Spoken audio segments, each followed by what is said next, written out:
Welcome to Contractor Cuts, where we cover the good, the bad, and the ugly of growing a successful contracting company.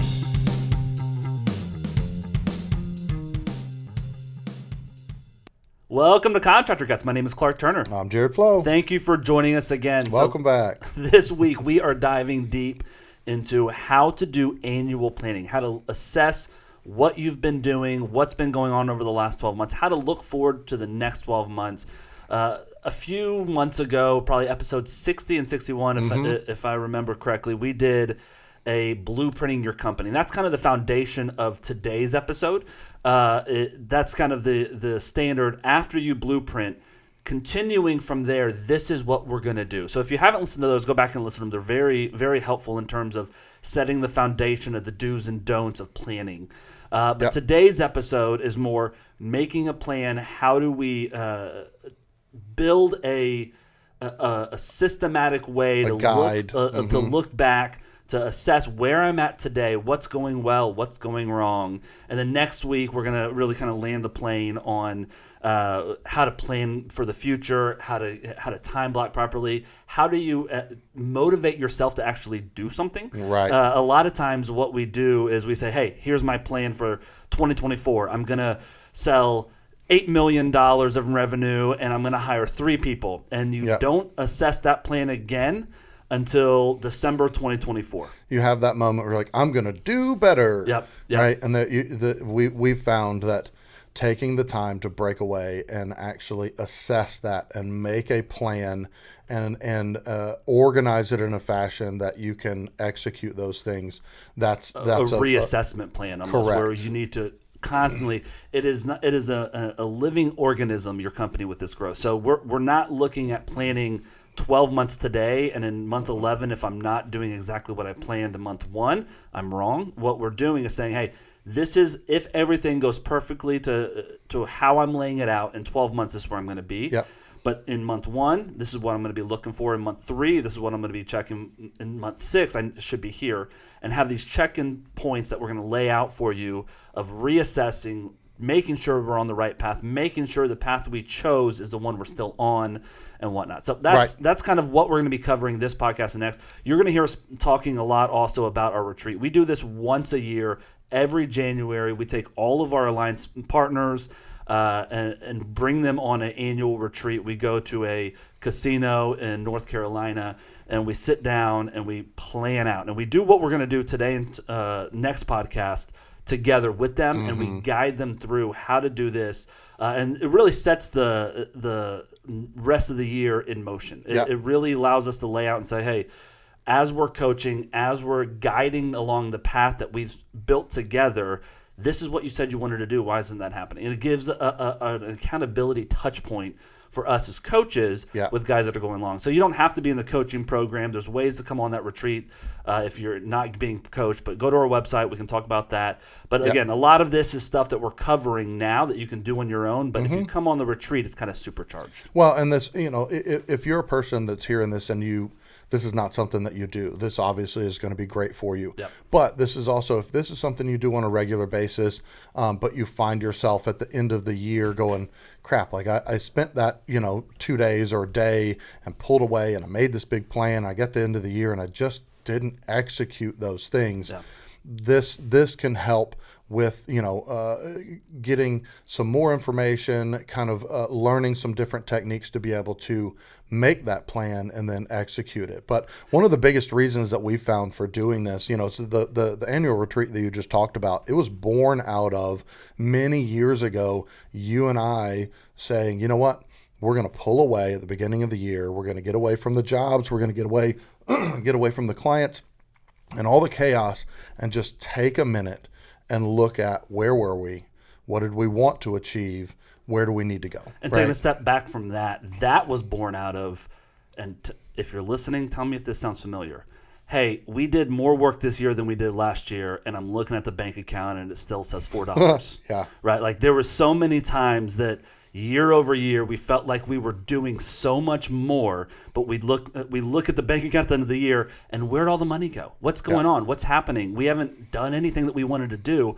All right, well, next year let's do it. And nothing would come of it. So that led us to doing these retreats for ourselves. And we did retreats for ourselves for years for our construction company. And then as we created the Alliance and started coaching, we brought other guys in. And it's a really good camaraderie thing where we all go together. We help each other build each other's companies.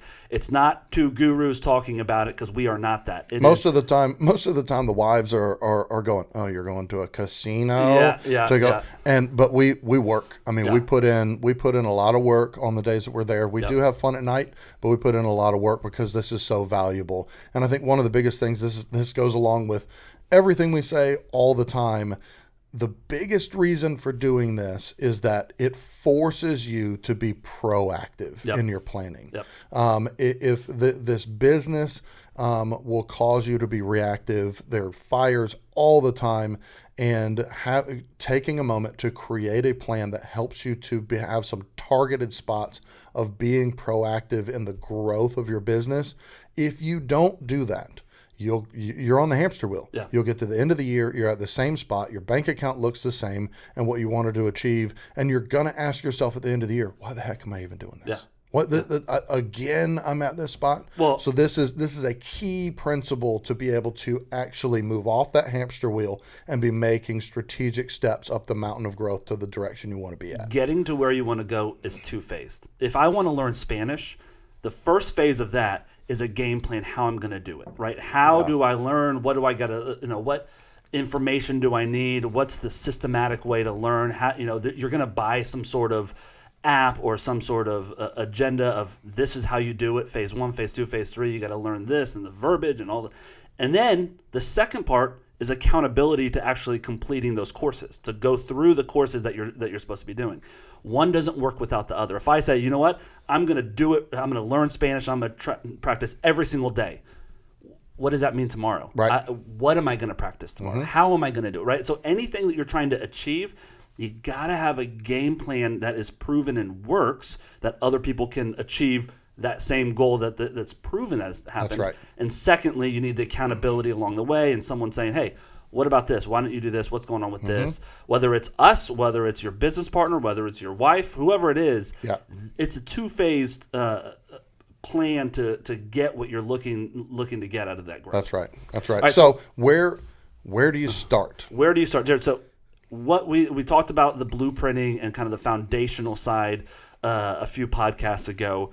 Why should you be blueprinting? I mean, when we're talking about blueprinting, laying down, okay, this is what I think we can do. A blueprint is just the beginning of your game plan of how and why you're executing the way you're executing. Why is that so important? Right.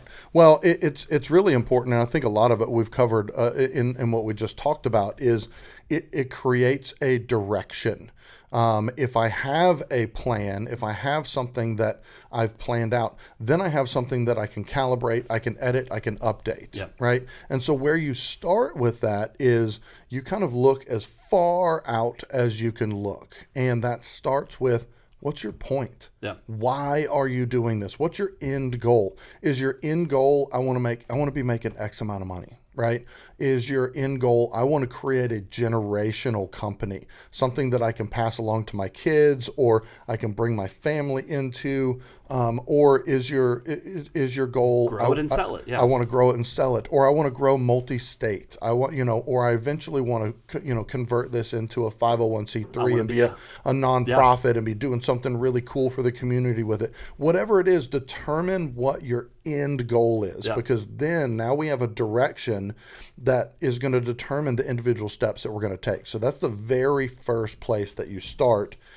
And then from there, I think the best way to go about it is use your imagination and look at, okay, my end goal is to sell it. My end goal is whatever that is. What does the structure of a company look like? Every aspect of it that you can think about. How many employees do you have? What kind of systems and processes? Do you have a software that you're going to use to be able to do that? And write out a whole list of, these are all the things that are going to have to be in place for me for that thing to be done. Right. We have a list of that already to sit down with people, but one really important thing, that a tool that we use a lot is our org chart. And what we've done is we sketched out from a one-man show, from working out on your own swinging a hammer, every hire, every step, every piece of growth to get to a multi-state company. Yeah. And so wherever you want to stop on that org chart, growth chart, that is where we can work you to. And we have spots. This is where you make money. This is where you're investing and you're not going to make money. And so every step along the way, you need to know, okay, that's my next hire. I don't need an office manager yet. I need them at this point. I don't need this person yet. I need them at this point. And so we lay that out. And that happens during our Fast Track to Success event, which we're going to do a virtual one a few weeks before the retreat. So if you haven't even attended one of those, we've got a virtual one coming up that we'd want to invite you guys to. We'll go to our website, prostruct360.com, to find out more about our events. Absolutely. But again, that is laying out the org chart to say, okay, this is where I'm at today. I am a 1C, and by the end of the year, I think my goal is to get to a 2B. And that means I need to make this one hire and this second hire towards the end of the year, right? And so we lay it out, what is achievable, what's going to happen in the next year, 2 years, 5 years, and where's your goal on this? Not everyone wants to be multi-state, right? Not everyone wants the overhead and the stress and the top heaviness of a company that's in 4, 5, 6 states. A lot of times it's, hey, I want to be able to make $150,000 a year. And not have to be working 60, 70 hours a week to check do it. in and coach my team twice a month. Like, That's how right. do I get there? And we've got a spot for that, right? So wherever you want to go, we custom build around. Well, then this is the steps and the path you got to you got to walk to get there. Well, and a couple of things, just a list of things that when you're looking at what are the things that might have to take place between now and that end goal. Obviously, we want to talk about processes, procedures, structure, software, staff, and employees, but do I need to bring on a partner? Is there a finance person that I need to bring in? Do I need to look at strategic partnerships that could help me get to that end goal? Maybe investors, or is there education that you need? Right? To get to that spot, I really want to master the restoration field. Well, I got to get certified in restoration, and I've got to take that to the next level. So looking at those things and saying, okay, well, I can't, 5, 10, 15 years from now, that's not when I'm going to start doing that stuff. To get there, I got to start walking down the road of that. So what you do in this process is, now we've looked all the way out and kind of created our North Star or our waypoint, whatever it is, and then you start strategically backing that back up. And typically you look, okay, so if that's 8, 10 years from now, then I'm going to back it up to 5. Where do I need to be in 5 years? What is that company going to look like? And so what I do in that spot is, okay, here's all of that list of things that need to be in place for me to sell the company, to go, whatever the thing is. 5 years from now, what are the things that one's not necessary, that one's not necessary at 5 years? And you kind of cut that list down to a little bit more. These are the executables, right?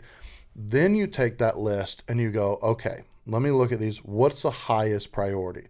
Well, if my goal is to become, one of the nation's top restoration companies, number one, I gotta start getting certified, right? I don't need to go buy all of this equipment and all these things first. I need to get certified so I understand what systems and equipment and all that stuff that I need, right? So look at that list and start prioritizing them one by one, right? What's the highest priority thing? Again, that starts dictating the steps of what I'm going to do tomorrow, next month, this year. I had a guy I was talking to that was, he ran trim.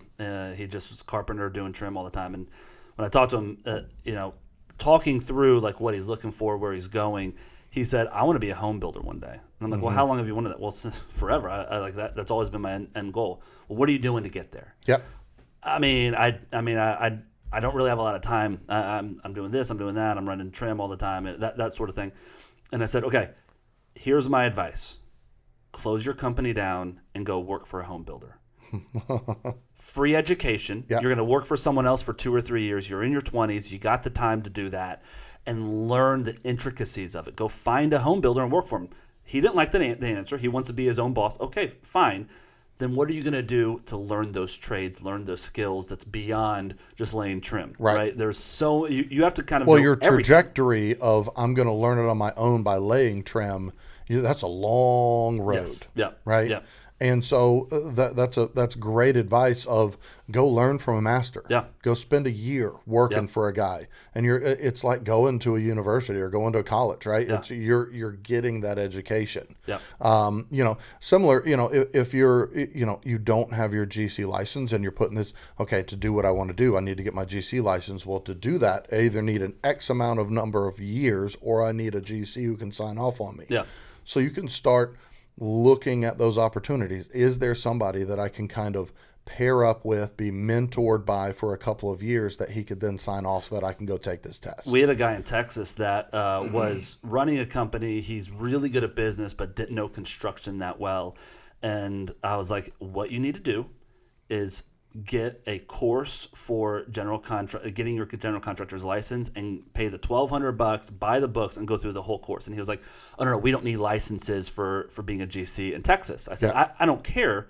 That's how you learn. Like that is an education start to finish of learning what you need to do and what you need to be looking out for just to integrate yourself into what GCs are learning, right? And so also a leg up with a client to say, it's not required, but I'm certified in all of these things. I've got my GC license, so I know the code. I know you're not going to end up at the end of the job with major issues of code issues because I've taken the time to be educated on it, which Texas doesn't actually require. Need or right? have, yeah. Yeah. So with creating the plan, I think one thing, you hear us pushing the software so much. ProStroke 360 software, it is a killer software. And the reason we push that and the importance of it is not because you need a software. Right. Nobody needs a software in this business. Yellow Pad works just as fine as software if you're just running crews in this business as a contractor, as a painting contractor, pool contractor, whatever you are.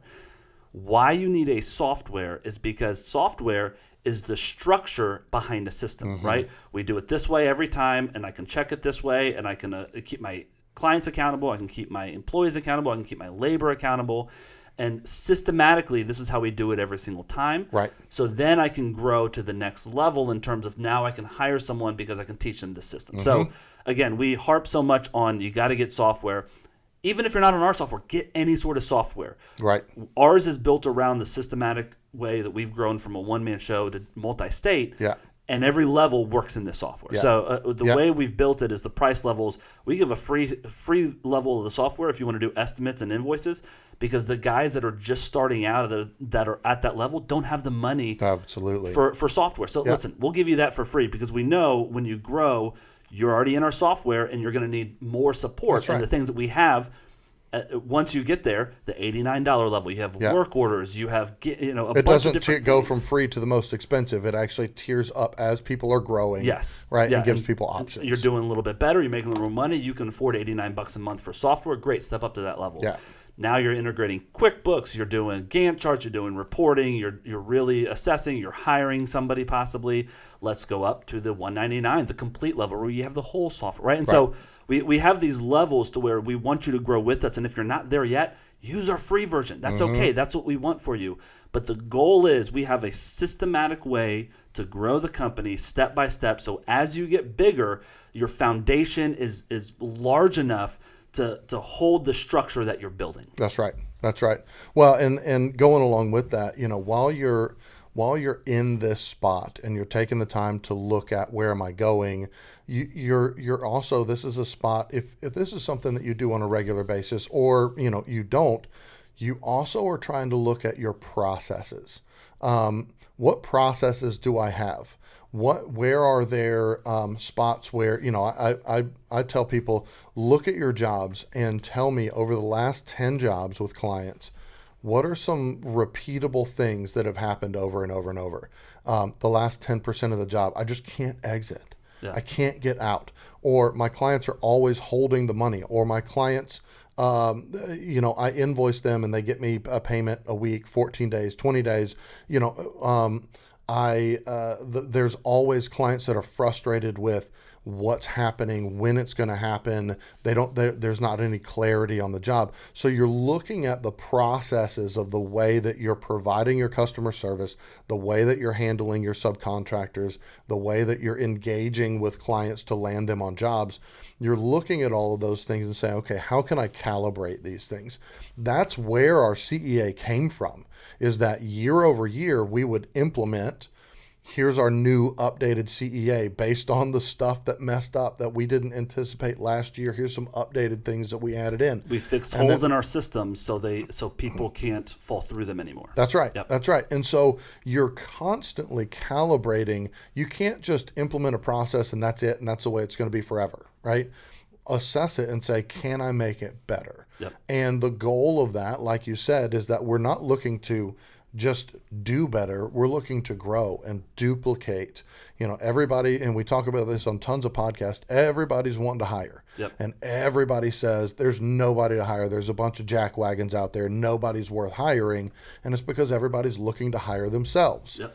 And instead of doing that, you're trying to find somebody who is capable, quality, morals, and ethics, and they can follow your system, and your system duplicates you. That's right. So you're constantly looking to calibrate that and tweak it and make it better. So in this spot, you just look back over the year and remember the things that were like, yeah, that I remember that sucked. Yep. And most guys in that spot go, yeah, it sucked because that client was nuts. Yep. They were bonkers. Yeah, well, if you've got multiple of those happening, I don't care if the client was bonkers. Where is the spot where you could have done better, and can you implement something to make it where you don't make that mistake Put again? boundaries around the bonkers. You're not going to allow them to win. That's right. Right. And so how do we set up those boundaries to where a crazy client can never take advantage of us, can never catch us with a gotcha, because we've got our systems in place to where even the worst clients still get a great experience with us. That's right. If you can hit that, you're doing good. So now that you've got your system, though, right? We've got this plan. We've got this. We know we're trying to get this system. We're going to start tiptoeing into what the annual planning is, and next week next podcast we're gonna cover actually how the final Some more part specific of it. steps of it. Yeah. What we want to do when you're sitting down to do your annual plan, you want to get started by looking at the past. We look at the last 12 years. We look over not 12 years. 12 years. You look at the last 12 months yeah. and you start saying, okay, before the retreat, we send you a questionnaire and we say, okay, I want you to write down the best things that happened and the worst things that happened, right? Mm-hmm. What were you planning on that didn't happen, and what were you planning on that you did well, and what were you not even planning on that just killed it, right? And so we want you to start by assessing and looking back with clear eyes and saying, okay, that was a bad decision. Mm-hmm. I should have never bought this truck. I'm in over my head, and this payment's killing me, but it is what it, anything from that to I shouldn't have hired that guy. It was a terrible hire. I should have fired him 6 months before I did. That cost me a lot of money. I shouldn't have done that. I shouldn't have said yes to this job. Mm-hmm. I started with yes to this job. It's now been 90 days. I still haven't gotten paid. I knew I'm not set up for commercial work yet. I knew I shouldn't do this. Whatever it is, we want to look back at the last 12 months, because when you're going to start your annual retreat, you need to know, where am I actually at today? Right. Mm-hmm. I mean, that's one of the things that we've found from talking with people coming on the retreat is like, self-assessment is hard. Mm-hmm. And when you have Pro-Struct Alliance and guys that are helping you do the self-assessment, it kind of calls you out on you're right. Right. I am a little bit that way. You're right. That was a little bit bad. Well, going along with that, I think the value of that coming on that retreat is that you're able to bring others into it, right?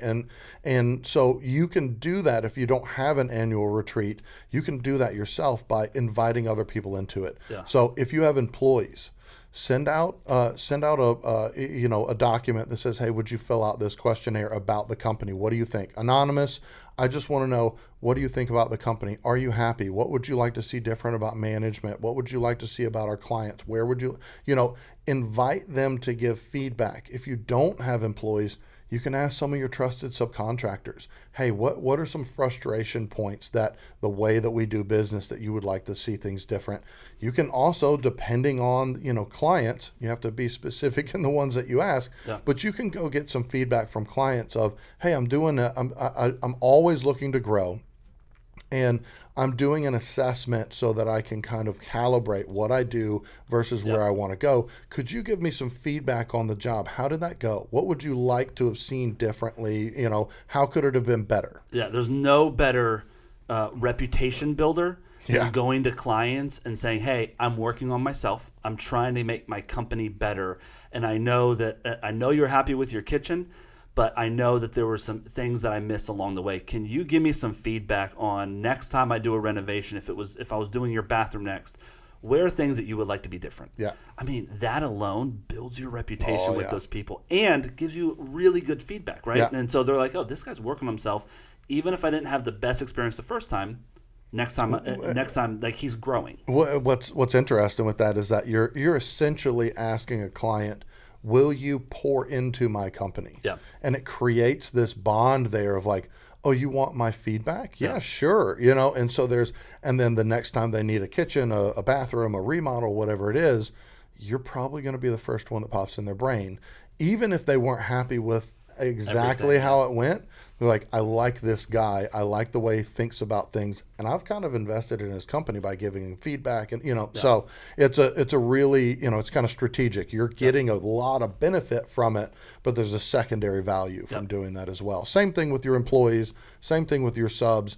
They feel a sense of connection that like, it's not just a dictatorship. He's asking me, how would I like to see things different? And then all of a sudden they see something they say get implemented in their company. Yeah. They're connected. Yeah. So something else we want you to do pre-retreat leading up to when we're reflecting on the last 12 months is I want to see your numbers. I want you to print out a 12-month QuickBooks report, whatever you have to show what did you do over the last 12 months. We're going to be diving deep into those. But to get there, you need to be tracking. You need a software that's tracking money in, money out, like ProStruct 360, or some way that you can track all of that. So that's what we're doing leading up to the retreat, looking at what happened. I want a clear picture of the last 12 months, the good, the bad, and the ugly. Even if there's going to be ugly. We all have ugly. And what's funny is on these retreats, we'll have guys like, I did this. It was a stupid decision. I don't know why we did that, blah, blah. And you'll see people surround them like, hey, we've all done that. Like, stop it. Like, we're not going to do that again. Let's move forward together and building each other up, which is a great part of it. I can't tell you how many guys when I go do a review afterwards, they're like, you know what? It was just good to hear other people struggling with the same thing I struggle with. Yeah. I feel kind of like I'm on an island by myself and I'm the only one making dumb decisions. And it was nice to be like, oh, I've done that stupid thing. Yep. So. Yeah. Well, that's it as far as we want to walk today. Yeah. The next podcast, we're going to dive deep into, so what does annual planning mean? How do I look forward for the next 12 months? How do I take the data from the last 12 months, implement it in today, and move it forward? We're going to walk you through it in the next podcast. If you really want to be walked through it, come on the retreat with us. Yeah. We have ways to do it, even if you're not being coached by us. Right. Contact us. There's a way. If you want to just get away for a retreat, let us know that. We'd love to have you on the retreat with us. It's such a great time. And how often do you take 2-3 days away from your day in and day out to plan and work on your company? Well, and that goes along with the last thing that I want to say about this is that at the very end of this, invite somebody else into your plan. Yep. Right? Find a way, whoever it is, you mentioned it earlier at the very beginning, but I want to restate it because I think it's really important. Invite somebody else. Somebody else knows that the plan that you've put in front of you to help you stay on track, whether it's your wife, a friend, another business, whatever. Invite somebody that you can kind of process with on a regular basis. That will help this to be more of a stick-to-it plan than just a one-off, I just wasted some time. That's right. If you want our software, ProStruct360.com. If you want to sign up for the retreat, go to the events tab there. If you want to talk with us, you can contact us on our website, ProStruct360.com. Thank you so much for listening. We'll see you guys next podcast. See you then. All right.